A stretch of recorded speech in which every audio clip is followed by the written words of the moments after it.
In this quick tutorial, I will show you on how to unblock someone from Facebook app Messenger. So let's begin.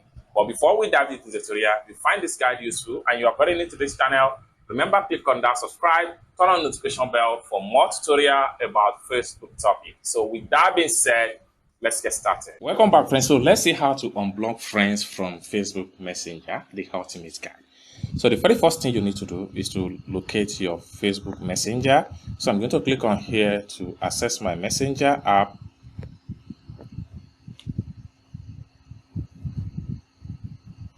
So the next thing you need to do is to click on this three stroke right here. Then click on this setting icon. Then you have to scroll down. Then you have to click on block accounts. Then it's going to show you all the number of people you have blocked so far in your Messenger. Next thing you want to do to unblock any one of them, just click on the name, then click on unblock.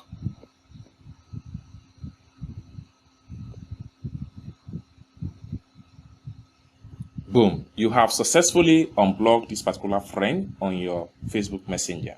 So this is how to unblock friends from your Facebook Messenger, a step-by-step tutorial. I hope you really got value for this video. If you find this video useful, give this video a big like, and also remember to subscribe to the channel for more tutorial about Facebook topic like this. Thank you so much for watching, and I hope to see you in my next video. Bye for now.